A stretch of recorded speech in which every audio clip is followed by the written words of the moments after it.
Доброго времени суток, мои дорогие подписчики и гости моего канала. С вами канал Энергия Таро, а это значит, что сегодня нас с вами ждет очередной расклад.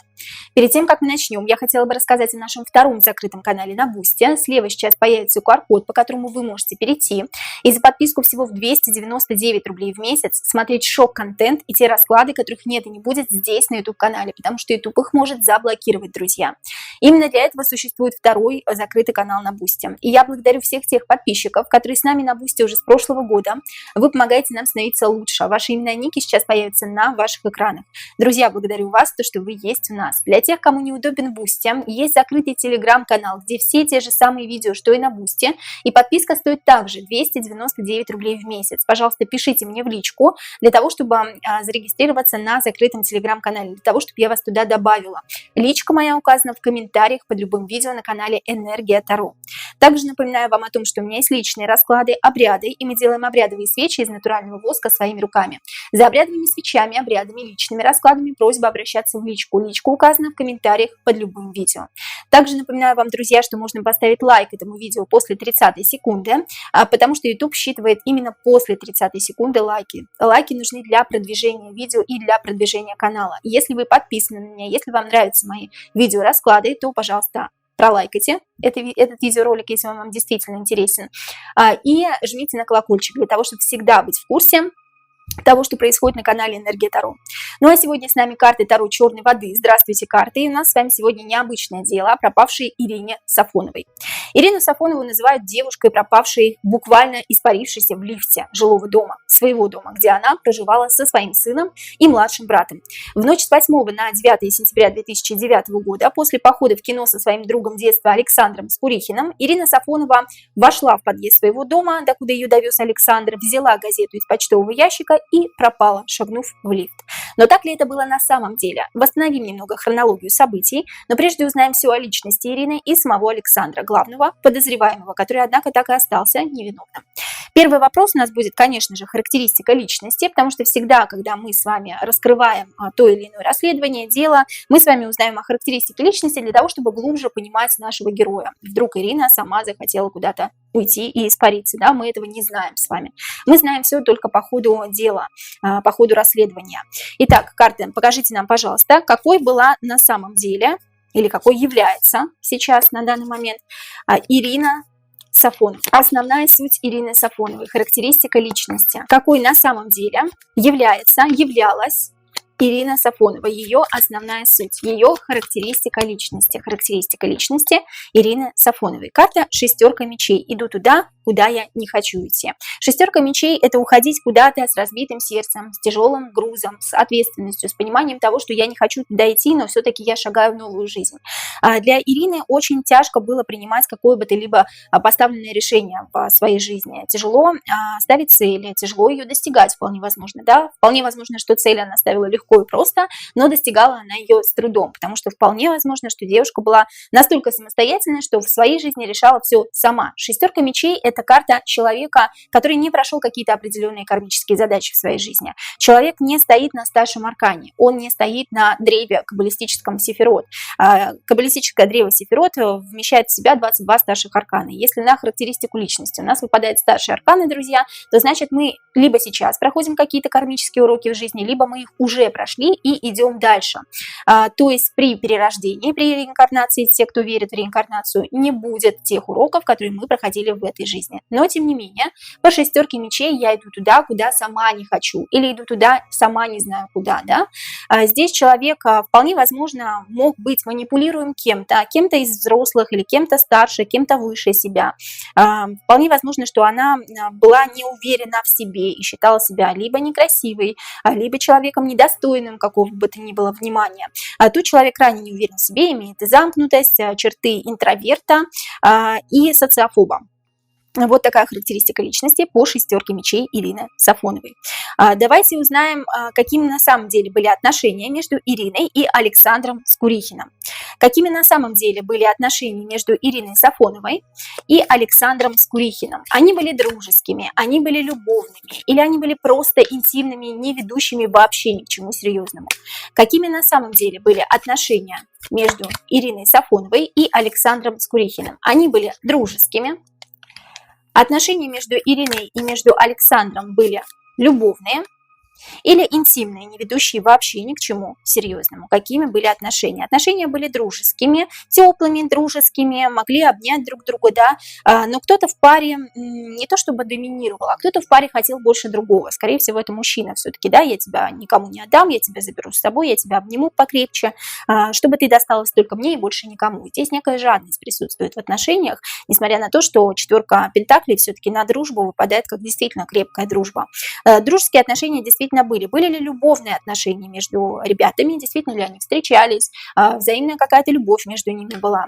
Карта четверка мечей. Нет, любовных отношений не было. Вполне возможно, что кто-то из пары, вполне возможно, что женщина, потому что женщина здесь у нас лежит и ничего не хочет. Вполне возможно, что женщина ничего не хотела, а вот мужчина как раз-таки пылал некой страстью и даже какой-то одержимостью. Хорошо. Были ли отношения интимного характера? Да, интим был между ребятами.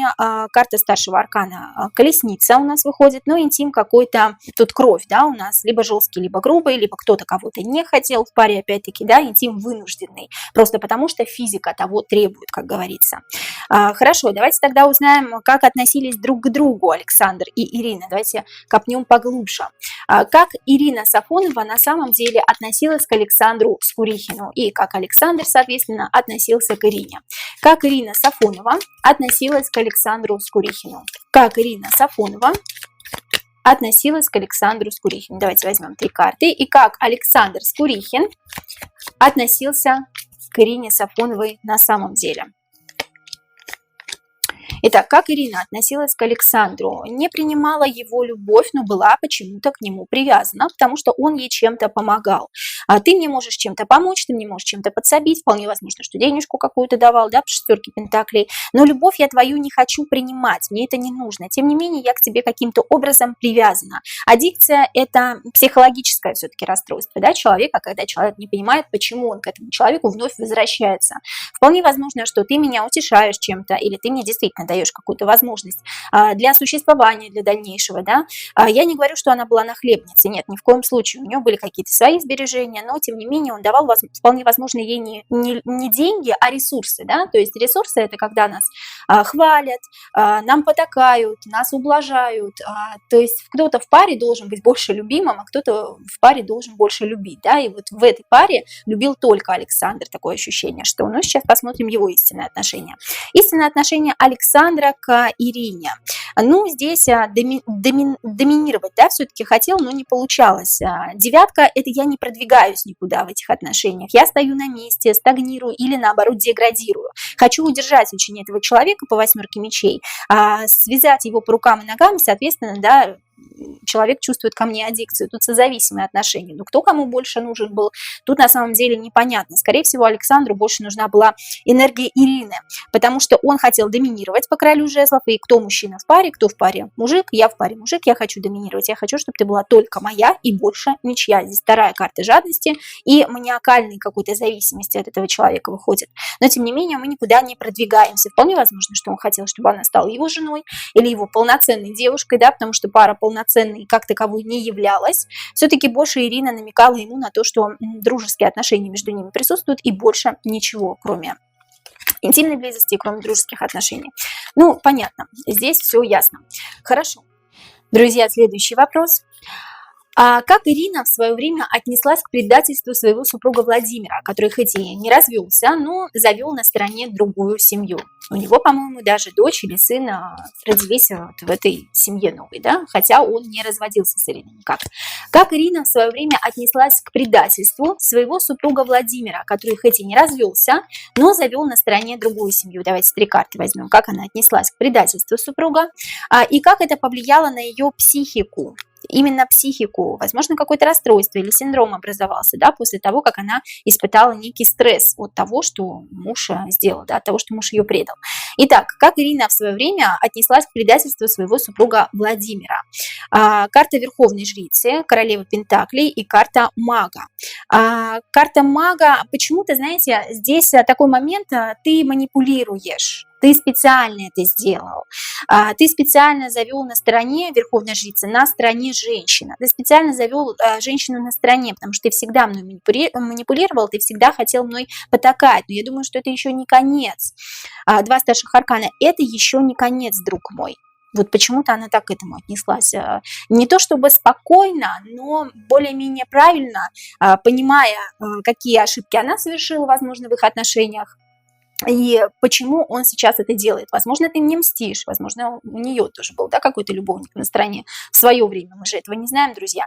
Но ты мной манипулируешь, ты мне мстишь. Но в любом случае мы вновь будем вместе. Тут вот здесь есть такое ощущение, что она уверена, что они будут вместе. Были ли какие-то психологические отклонения до того, как муж ее оставил, скажем так, да, я имею в виду Ирина, или они образовались уже после, были ли какие-то психологические отклонения, образовались ли они после. Карта 20-го старшего аркана «Страшный суд» говорит о том, что было от рождения что-то, да, по семерке мечей никто ничего не знал, что у меня это было. 20-й старший аркан «Страшный суд» говорит, ну, может быть, какое-то заболевание было, да, психологического спектра. По пятерка кубков это у нас больше на депрессию похоже, на апатию. Депрессия это у нас все-таки тоже психологическое расстройство, это болезнь, потому что многие говорят, что депрессия это не болезнь. Нет, друзья мои, депрессия это тяжелая болезнь. Апатия это не болезнь. Апатия это когда вы приходите в уныние некое, или в скуку.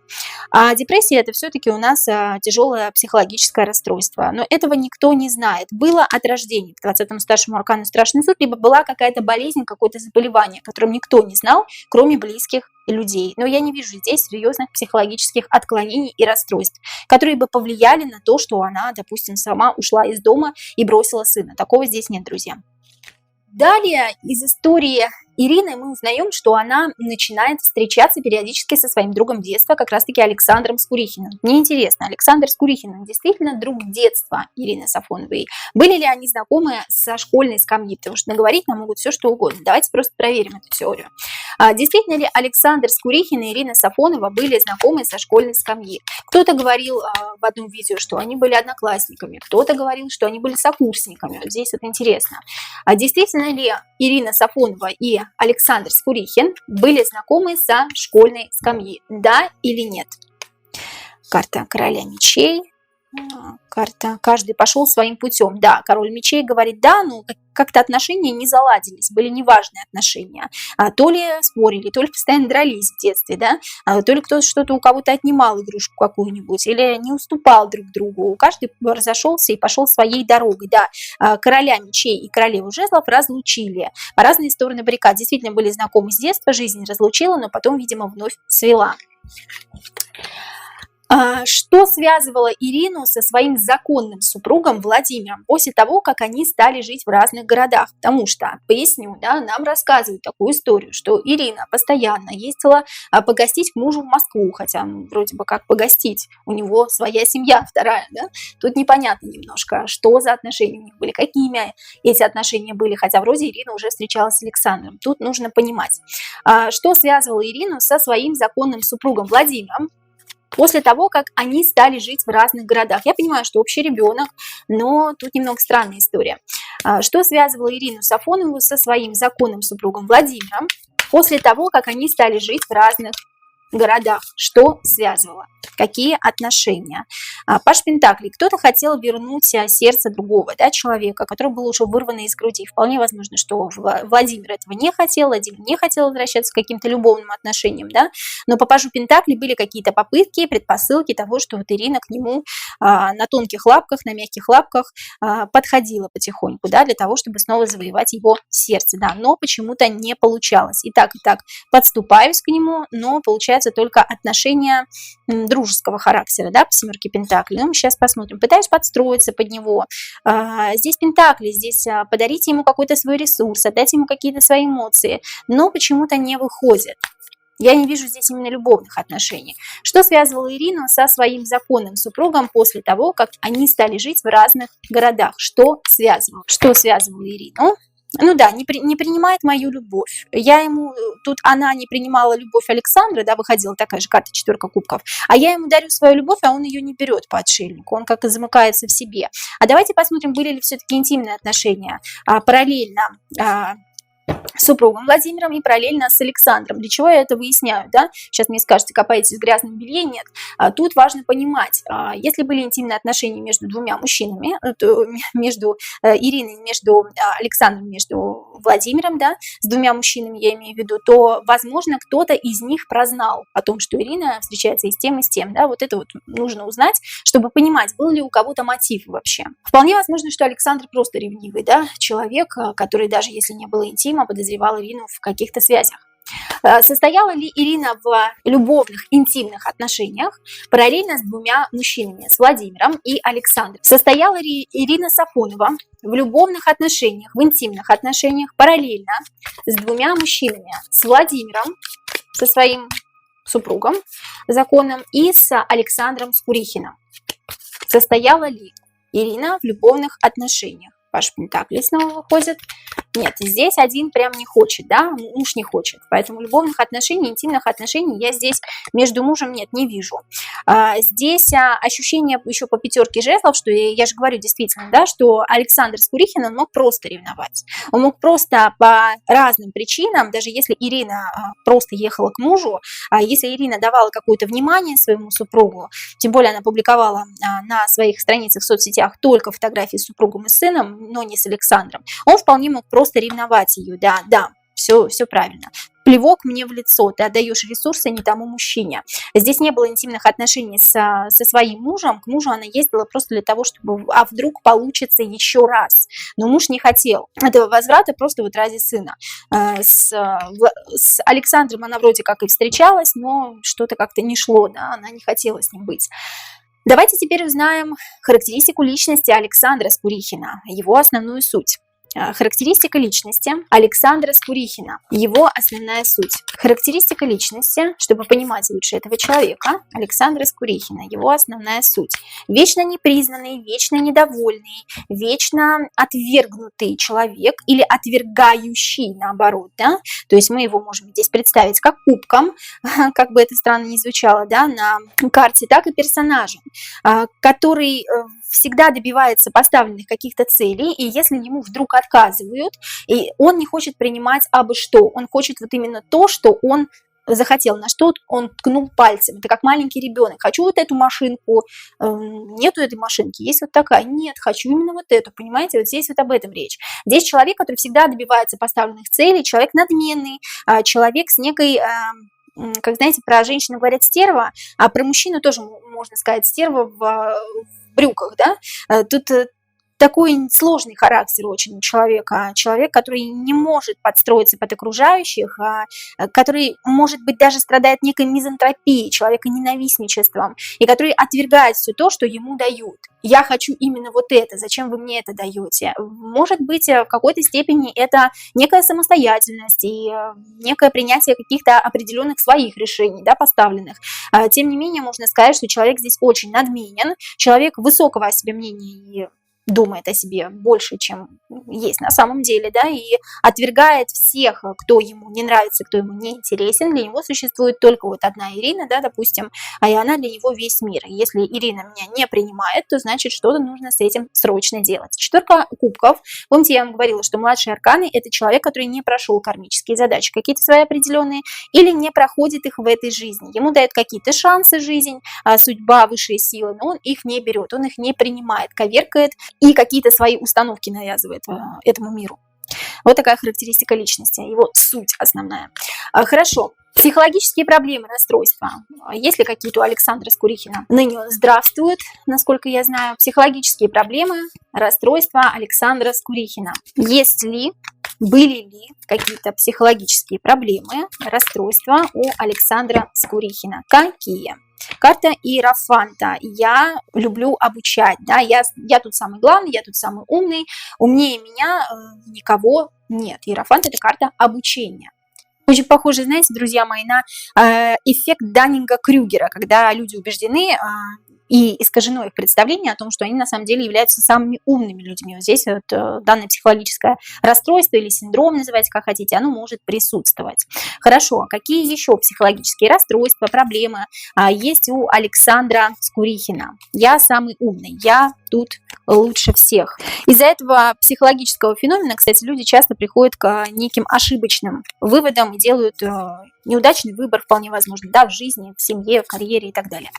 Какие еще психологические расстройства есть? Ну, вот как раз вот, да, семья, убеждения в каких-то семейных ценностях, карта 4 жезлов. Я тут могу дом построить, я тут могу сделать то, что вы не сможете сделать, да, тут убеждение все-таки, то, что ты самый умный, то, что ты самый замечательный. 4 жезлов еще может говорить о прокрастинации. Прокрастинация – это стойкое желание откладывать дела на потом, потому что 4 жезлов – это все-таки у нас начало чего-то, но не завершение его. Начало построить дом, да, посадить дерево, начал, не закончил. Вот здесь вот такие могут быть моменты, я не могу отнести их к каким-то ярким психологическим расстройствам, да, однако оно и есть. Вот эффект Даннинга-Крюгера, он здесь точно присутствует, друзья. Хорошо. Все-таки давайте узнаем, что случилось, да, в ночь с 8 на 9 сентября. Доехали ли Александр Скурихин и Ирина Сафонова до кинотеатра в ночь? Ну, вечером они ехали, да, давайте 8 сентября посмотрим. Доехали ли 8 сентября 2009 года Александр и Ирина до кинотеатра, до которого хотели? Фильм там был «Бесславные ублюдки», если не ошибаюсь. Доехали ли Александра и Ирина Сафонова до кинотеатра 8 сентября 2009 года? Да или нет? Карта мимикрии, паж кубков. Хотели, но кто-то кого-то обманул, кто-то кого-то решил перехитрить. А давай мы поедем в другое место, а давай вот мы поедем куда-нибудь еще, я тебя заманю, я тебя выкраду, ты моя рыбка, поехали со мной куда-нибудь в другое место. Я не вижу, что они здесь доехали до кинотеатра. Я не вижу, что они смотрели кино. Хорошо, а что было? Если они не поехали в кинотеатр, Александр и Ирина, если не поехали в кинотеатр, что было? Куда они поехали? То есть он ее обманул, он ее заманил, потому что паж кубков – это человек, который заманивает рыбку в свой бокал. Что было? Куда поехали Александр и Ирина Сафоновы? Куда поехали, если они не доехали до кинотеатра? Рыцарь жезлов, 9 кубков. Там, где я буду полностью, там, где ты будешь полностью моя, где я буду тобой владеть и где тебя никто не найдет, по 9 кубков, да, то есть здесь могло иметь место изнасилование в прямом смысле этого слова. Почему? Потому что 9 кубков, кубки – это чувство, любовь, эмоции, жадность до этих эмоций. Я, как вот эта вот свинка, как вот эта хрюшка, тебя никуда не отпущу, ты будешь моя, только моя, и здесь какое-то нападение, как я хочу властвовать над тобой, да, рыцарь жезлов об этом нам говорит, я заманил тебя, но я тебя выкрал куда-то в другое место. А куда именно? Куда именно они поехали? Куда именно поехали Александр Скурихин и Ирина Сафонова? Потому что я не вижу их в кинотеатре, друзья. Я вижу, что там, где мы будем одни с тобой, где нас никто не увидит, куда именно они поехали? Они поехали домой, это было помещение какое-то. Или Александр Скурихин повез Ирину Сафонову куда-то, не знаю, куда-то в лес, может быть, да, на природу.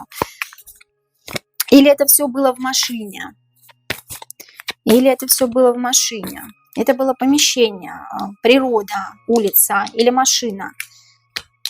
Помещение, природа, машина. Помещение это было, где я король, то есть его дом, да, скорее всего, потому что здесь я не вижу ни машину, ни природу, помещение, где я один, немного людей, заметьте, да, если бы у нас вышло там 9 пентаклей, допустим, где много людей на карте, да, или 3 кубков, если было несколько людей, то мы могли бы понять, что они находятся где-то действительно в кинотеатре, в людном помещении, но это безлюдное помещение, где я являюсь королем жезлов. Король жезлов у нас, кстати, выпадает уже 2-й раз, где я хозяин, где я чувствую себя увереннее всего. Хорошо, это было помещение, где он, скорее всего, совершил над ней сексуализированное насилие, потому что здесь у нас это показывают, ты не достанешься никому. Что было дальше? Александр Скурихин действительно довез Ирину Сафонову до дома. Александр Скурихин в ночь с 8 на 9 сентября 2009 года действительно довез Ирину Сафонову до дома, да или нет? Нет, конечно, 5 пентаклей, нищий духом человек, ходит вокруг церкви, просит подаяние. А либо мало то, что дают, либо не хочется это брать, да, и поэтому ходит и ищет дальше. Действительно ли доехали Александр и Ирина до дома? Нет, не доехали. Ну, здесь либо говорится по пятерке пентаклей, друзья мои, что да, доехали, но в каком состоянии была Ирина? В плачевном состоянии. Вот здесь мы еще раз сейчас вытянем карту для того, чтобы все-таки убедиться, да, утвердиться в этой мысли, что Ирина не доехала до дома. Давайте все-таки узнаем точно. Доехала ли в ночь с 8 на 9 сентября Ирина Сафонова до дома? Довез ли ее Александр Скурихин? Либо она была в плохом состоянии, как разорванная, изодранная, действительно изнасилованная, он ее довез до дома, а не вот возле какого-то помещения. Либо просто по пятерке пентаклей нищий духом человек решил избавиться от другого человека, да? Доехали ли Александр и Ирина до дома? Пятерка кубков нет, друзья, карта отрицательная. Кто-то что-то потерял или кого-то потеряли, да? Или человек теряет много крови, человек теряет какую-то жидкость, человек теряет способность говорить, человек теряет способность мыслить, человек теряет способность выражать какие-то свои чувства, эмоции. То есть человек либо не может говорить, либо находится без сознания. Вот здесь вот об этом речь. Следующее. Давайте узнаем тогда, жива ли Ирина Сафонова? Жива ли Ирина Сафонова? Ну, это нужно просто задать этот вопрос, друзья мои. Понятное дело, да, что практически нет шансов на то, что она осталась живой. Немножко поменяю свои вопросы, они были по-другому у меня стояли, в другом порядке. Жива ли Ирина Сафонова сейчас, на данный момент? Жива ли Ирина Сафонова на данный момент? Жива ли девушка? Карта двойка кубков, карта пятерка жезлов, двое встретились. Это мне показывает историю, друзья. Сейчас мы вытянем какой-то старший аркан, и мы узнаем. Двойка кубков, двое встретились. Двое встретились, а может быть даже выпили где-то. Может быть даже выпили где-то или выпили прямо у него дома. И началась какая-то потасовка по пятерке жезлов, какая-то ругань, споры, он начал на нее нападать. Вот он начинает на нее нападать, она тоже отбивается, и это было действительно изнасилование, да, сначала встретились полюбовно, семерка пентаклей, плевок в лицо в прямом смысле этого слова, либо удар в лицо в прямом смысле этого слова, когда человек хочет уйти. Связывает Ирину, чтобы никуда не ушла. Хорошо, а жива ли Ирина Сафонова? Эта карта мне показывает, что происходит. Представляете, хотят мне показать просто картину. Жива ли Ирина Сафонова сейчас, на данный момент? Карта страшного суда, друзья. Карта удерживания. Удерживал ее в связанном состоянии. Но по карте 20-го старшего аркана страшный суд сейчас девушка не жива. Сейчас девушки нет в живых. Все, ее страшный суд совершился. Кармическая смерть, друзья. По карме должна была прийти эта смерть. 20-му старшему аркану страшный суд. Карта удерживания человека в связанном состоянии какое-то определенное время и издевательства какие-то. Очень сильно повредило лицо. Вот как, знаете, как бил в лицо. Но это все было полюбовно, изначально встретились полюбовно, да. Не довозил он ее до дома. До дома она не дошла. Соответственно, в лифте она не была. Хорошо. Сначала давайте посмотрим, как ключи и газеты оказались в лифте, а потом посмотрим мотив убийства, мотив лишения жизни человека и как он лишил ее жизни. Я так понимаю, что это произошло в его доме. Как ключи и газета Ирины Сафоновой оказались в лифте, если она там не была? Как ключи и газета Ирины Сафоновой оказались в лифте, если она там не была? Король пентаклей подкинул, пришел на это место и подкинул. Корону сейчас подкинет вот сюда, на трон. Угу. Как будто бы меня тут и не было. Хорошо. Причастен ли Александр Скурихин? Ну, наверное, странно задавать этот вопрос, но мы должны его задать. К исчезновению Ирины. Причастен ли Александр Скурихин к исчезновению Ирины Сафоновой? Королева жезлов сама виновата, говорит. Причастен ли Александр Скурихин к исчезновению Ирины Сафоновой? Тут сама женщина и сам мужчина вышел, да? Соответственно, причастен мужчина, женщина сама виновата, он как бы нам говорит через карты. Причастен ли Александр Скурихин? Карта двойка жезлов. Она могла выбрать другой путь. Да, он причастен, друзья мои, дьявол. Она могла пойти другим путем, она могла выбрать другой путь, она могла не идти ко мне в руки в тот день я был не в себе. Карта дьявола, она попала в мои сети, и попав в мои сети, я немного выпил, расслабился, я понял, что я ее сейчас никуда не отпущу, и то есть лишу ее жизни, друзья. Да, причастен ли Александр Скурихин? Однозначно и несомненно. И именно он причастен. Хорошо.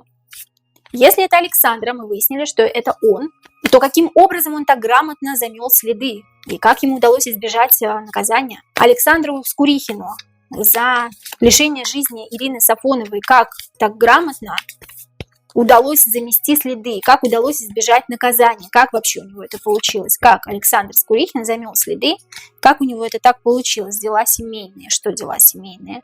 Семейные дела, семью ввел в заблуждение, семья вводит в заблуждение. Семью ввел в заблуждение, семью Ирины, скорее всего, ввел в заблуждение, да, они никак на него однозначно не думали. Да, вводить в заблуждение семью, не думать никак на него. Вполне возможно, что последнее решение принимала семья тоже Ирины, да? Как скрыться от наказания. А как скрылся от наказания? Как ты замел следы, как скрылся от наказания? Ну, такое ощущение, что у него есть какой-то опыт в этом, друзья. Потому что опытный какой-то человек, очень опытный, продуманный, гиперумный, каким он себя и считает, да? Каким образом Александру Скурихину удалось замести следы и как удалось избежать наказания? Королева мечей какая-то помогла. Какая-то королева мечей, карта человека, женщины или просто человека, да, мы сейчас не относим это к гендерной предрасположенности, это либо мужчина, либо женщина может быть. Королева мечей – это тот, кто работает вполне возможно в органах, потому что меч – это спецслужбы, органы, люди у власти. Да, и королева пентаклей, и деньги еще здесь, да, деньги, какие-то ресурсы отданы туда, где есть власть. Да, все сделано для того, чтобы замести следы, замести кровь. Да, договор с кем-то, друзья, договор с кем-то договорняк, да, а кого-то знал человек, а может быть он сам из структур каких-то, мы сейчас выясним. Потому что здесь кто-то, у него знакомый есть в структурах, кому он дает хорошую денежку и скрывается от ответственности, уходит от наказания, договаривается с человеком, все это делает быстро, мирно, полюбовно и запудривает мозги семье девушки. Давайте следующий вопрос. Хорошо, такой вопрос все-таки, каким образом он лишил жизни Ирину Сафонову? Каким образом Александр Скурихин лишил жизни Ирину Сафонову? Каким образом Ирину Сафонову лишили жизни? Каким образом Ирину Сафонову лишили жизни? Ну, что-то острое, да? Острое, крови много. Изнасилование точно сексуализированное имело место быть.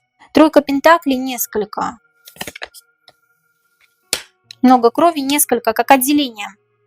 Отделение от тела. Отделение от тела частей. Отделение от тела частей в какую-то емкость. В какую-то емкость, куда никто не сунется. Это острое что-то, друзья. Нож, клинок, мачете, может быть, да, меч, что-то такое.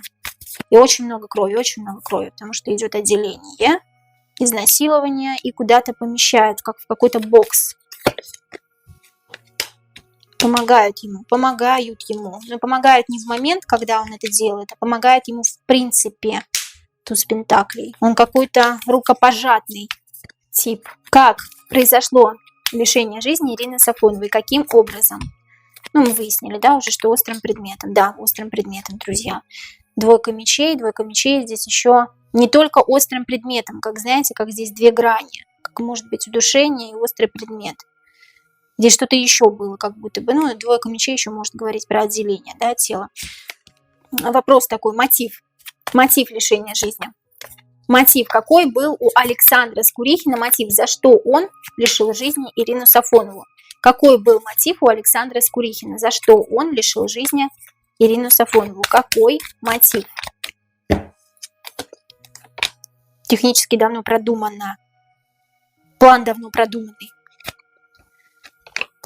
продуманный, и об этом еще кто-то знал. Или об этом кто-то знал, или он с кем-то делился, то, что ему все надоело. Карта Иерофанта. Продумано, потому что я самый умный, да? Мотив. Мне нужен мотив. Карта Иерофанта еще может говорить на тайну. Что-то от меня скрыло, и это меня как взбесило. Это было последней каплей. Мотив лишения жизни Ирины Сафоновой. Последняя капля, да, я взорвался, карта башня. Карта башни, что-то она от меня скрыла, я это узнал, я взорвался. Это была последняя черта, которую нельзя переступать. Меня как просто всколошматило. Я взбесился от этого. И меня никто уже не смог бы остановить. И это я узнал, да, я узнал об обмане. И я узнал это, такое ощущение, как будто он узнает уже задолго до, как я уже сказала, да, потому что план был задолго до лишения жизни. И план был очень хитрый, привести ее домой. Каким-то обманным путем привести ее домой. И он узнал об обмане. Меня бы никто не остановил, меня бы никто не смог остановить. Да, я это давно планировал. Следующий вопрос, друзья. Действительно ли во время следствия и допроса милиция оказывала на Александра Скурихина давление, как он сам заявляет? Действительно ли во время следствия и допроса Александра Скурихина милиция оказывала на Александра Скурихина давление, как он сам заявляет? Карта мира. Все было мирно, полюбовно. Его охраняли, его еще и прикрывали, друзья. Поэтому никакого давления не было. Была тяжесть от груза ответственности, который на него лег. Да. Потому что он по рыцарю жезлов должен был выйти сухим из воды. Он очень боялся, что не получится. Страх у него был, неимоверный страх, но его прикрывали по девятке кубков. Здесь не было давления оказано, я здесь не вижу мечей. Здесь мечей нет, друзья. Здесь есть полюбовное решение вопроса и есть некая тяжесть, чтобы выбраться поскорее. Да, вот я хочу выбраться поскорее, не хочу сидеть в девятке. Девятка еще его прикрывали. Ответственно ли милиция подошла к делу о пропаже Ирины Сафоновой? Ответственно ли милиция подошла к делу о пропаже Ирины Сафоновой? Ответственно ли милиция подошла к делу о пропаже Ирины Сафоновой? Потому что были же, скорее всего, люди, которые не знали Александра, да, и вообще не знали всего того, что произошло. Шестерка, победа, мимикрировали. Не дошли до конца. Шестерка жезлов, победа, паж кубков, мимикрия, не дойти до конца, что-то оставляли, где-то безответственно подходили, какие-то места вообще не осматривали. Вот здесь вот об этом речь. Не осматривать какие-то места, которые особо важны, особо нужны, необходимы. Были какие-то люди, которые пытались докопаться до истины, да, но, скорее всего, это все-таки люди из простого народа, которые пытались докопаться до истины. С простого народа я имею в виду поисковые группы, которых несколько, которых много. Вот они собирались как-то как в общины, понимаете, да? И вот тогда вот они шли и действительно пытались откопать какие-то моменты, которые были связаны с Ириной Сафоновой.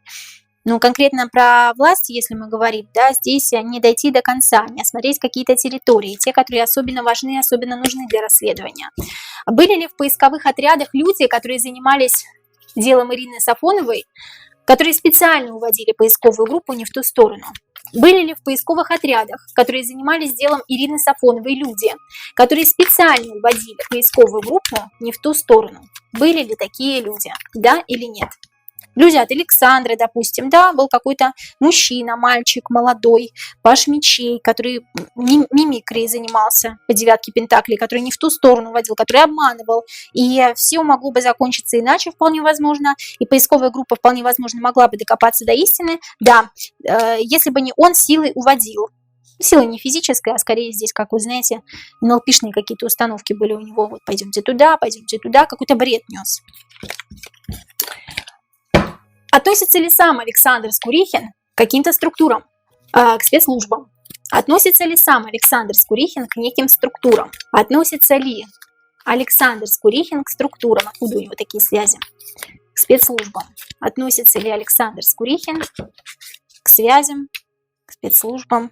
Две руки, и он посередине. Карта дурака, карта человека, которого нет. Он ноль, он альфа, он все и ничего. Его не видно, он под прикрытием двух рук. Поэтому здесь карта старшего аркана вышла. Да, он относится к каким-либо структурам, к спецслужбам, друзья мои, но он работает, как он под прикрытием. Его не видно. Его не видно, не слышно, никто не знает, что он там служит или работает на кого-то, или, может быть, он доносит на кого-то. Карта дурака. Я есть, и меня нет.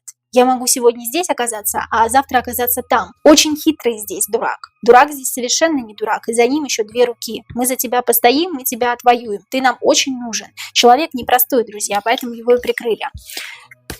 Накажут ли высшие силы убийцу? То есть Александра Скурихина, потому что он сейчас живет спокойно, да, здравствует, по-моему, его семья есть. Накажут ли высшие силы Александра Скурихина за содеянное? Накажут ли высшие силы Александра Скурихина за содеянное? Карта Покажите нам, пожалуйста, накажут ли высшие силы Александра Скурихина за содеянное. Он до сих пор мучается.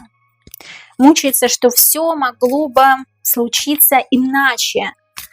Но что теперь делать?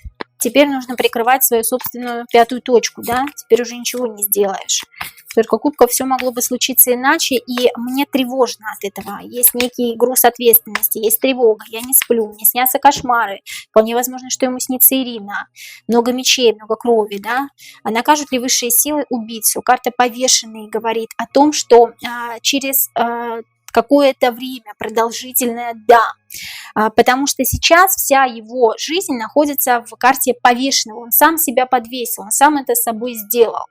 Он сам сделал так, что его жизнь не движется, а течет. Не в нужное русло, в которое он бы хотел, а вот так просто по течению. Как, знаете, рыбы плывут против течения, рыбы плывут по течению. И здесь по карте повешенного, да, накажут, но не скоро. Либо не скоро, либо тогда, когда, да, либо тогда, когда он попадет уже в другой мир, в другую жизнь, когда случится перерождение. По карте Луна еще кто-то может обнаружить или кто-то может узнать от кого-то, или даже от него самого через много-много лет, о том, что он предатель, да, о том, что в стае волков затесались несколько собак.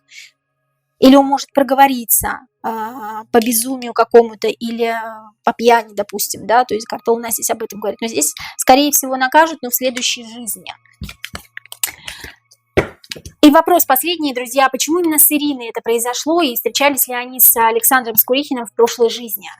Почему именно с Ириной это произошло, с Афоновой, и встречались ли они с Александром Скурихиным в прошлой жизни? Встречалась ли Ирина Сафонова с Александром Скурихиным в прошлой жизни? Почему это с ней произошло? Это пятерка кубков, нерастраченная любовь. Да, встречали шестерку кубков, прошлые воспоминания, то, что было в прошлом, такая же безумная любовь и такая же безответная любовь, да, была на две стороны. Кто-то гулял, да, кто-то посматривал вправо, влево. По двойке мечей, возможно, гуляли друг от друга. Карта того, что было в прошлом, встречались. И точно так же были какие-то свидания, были какие-то встречи, но все не доходило дело до настоящей любви. Восьмерка кубков. Кто-то от любви прятался. Рыцарь Пентаклей хотел к ней, а она хотела от него, да, уйти. И 20-й старший аркан, это все случилось по судьбе. Это кармическая задача, которую ни первый, ни второй не справился. Все остались в младших арканах. И, соответственно, в следующей жизни встретятся вновь. Друзья, если у вас есть какие-то комментарии, вопросы, пожалуйста, пишите в комментариях под видео. Я обязательно сделаю шорт-видео на те вопросы, которые вам особенно интересны по этой теме. Напоминаю о том, что у меня есть личные расклады, обряды, и мы делаем обрядовые свечи из натурального воска своими руками. Также у нас есть обучение на картах Таро, на любом оракуле, который для вас интересен. Пишите мне в личку, личка указана в комментариях под любым видео. Я вас очень люблю и до новых встреч!